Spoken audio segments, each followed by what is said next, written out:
మరి పేదవాడు అనేవాడు అభివృద్ధి చెందితే నాయకుడు అనేవాడు కనుమరుగైపోతాడండి. దాని ఉద్దేశంతో పేదవాడు అనేవాడు బయటకు రాకూడదన్న కోరికప్పుడు ప్రైవేట్కి పరం చేస్తాడు. ప్రైవేట్లో ఇవాళ 1,50,00,000 పెట్టి ఒక మెడికల్ కాలేజీలో ఒక స్టూడెంట్ చదవాలంటే పేదవాడు మెడికల్ కాలేజీలో సీట్ చదివించలేడు. పేదవాడు ఎక్కడ చదివించగలడండి? అదే మెడికల్ కాలేజీలో మా తాలూకు పిల్లలు వైజాగ్లో గవర్నమెంట్ సీట్ వచ్చిన వాళ్ళు ఉన్నారు. సంవత్సరానికి ₹1,00,000 1,50,000 హాస్టల్ ఫీజు కట్టుకొని మెడిసిన్ పూర్తి చేస్తున్నారు. ఆడు పేదవాడికి సేవ చేస్తాడు. 1,50,00,000 కట్టి ఆడు మెడికల్ 5 సంవత్సరాలు పూర్తి చేస్తే ఆడు ఫీజులు పెంచుకుంటానో లేకపోతే ఉచిత వైద్యం చేయగలడా సామాన్యుడు?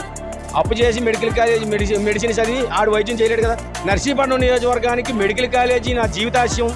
నేను మెడికల్ కాలేజీ నా జీవితంలో నేను బతికొండగా ఎప్పుడైనా కాలేజీ తేవాలా, అదే కాలేజీ నర్సీపట్నం నియోజకవర్గంలో కట్టాలన్నది నా కోరికని ఎన్నో సందర్భాల్లో అయ్యన్న పాత్రి గారు చెప్పిన మాటలు ఉన్నాయండి. అలాంటి అయ్యన్న పాత్రి గారు మరి ఈ రోజు నర్సీపట్నానికి మెడికల్ కాలేజీ లేదు, మెడికల్ కాలేజీ ఆర్డరే లేదు. ఇప్పుడు వరకు ఎక్కడ కట్టారో మాకు తెలియదు అన్నది ఈ ఆలకించే జనానికి కావచ్చు, చూసే ప్రజలకు కావచ్చు, ఈ లోకల్గా ఉన్న నర్సీపట్నం నియోజకవర్గమే కాదండి, పక్కనున్న పాకిరేపేట అవ్వచ్చు, పక్కనున్న అనకాపల్లి అవ్వచ్చు, సోడవరం నియోజకవర్గం అవ్వచ్చు అండి. అలాగని ఏజెన్సీ ముఖద్వారమైన చింతపల్లి, జీకే వీధి అన్ని నియోజకవర్గాల వరకు కూడా ఎంతో ఉపయోగం కలిగే మెడికల్ కాలేజీ ఇన్ని బిల్డింగులు కట్టి హాస్పిటల్ కాలేజీ 3 స్టేర్లు వేశారు, హాస్పిటల్ బిల్డింగ్లో 2 స్టేర్లు కట్టారు. ఇవన్నీ కనిపించలేదంటారా? లోకల్గా ఉన్న నాయకుడిగా ఉన్న అతనికి నోటంటే మరి ఆ మాటలు ఎలాగ వస్తున్నాయో మరి ఏటనేది అర్థం కాలేదండి.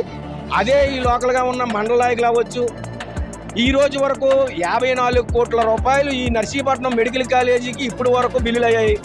అదే కూటమి గవర్నమెంట్ వచ్చిన తర్వాత లాస్ట్ ఫైనల్ స్టేజ్లో ఉన్న బిల్లులు కూటమి గవర్నమెంట్ వారే బిల్లులు చేశారు. మరి ఆ బిల్లులు ఆ కాంట్రాక్ట్కి ఇచ్చినట్టు వీళ్ళకి తెలియదా? మెడికల్ కాలేజీ ఆర్డర్ లేదంటున్నారు. 204 మెడికల్ కాలేజీ తాలూకు ఆర్డర్ కాపీ ఉంది.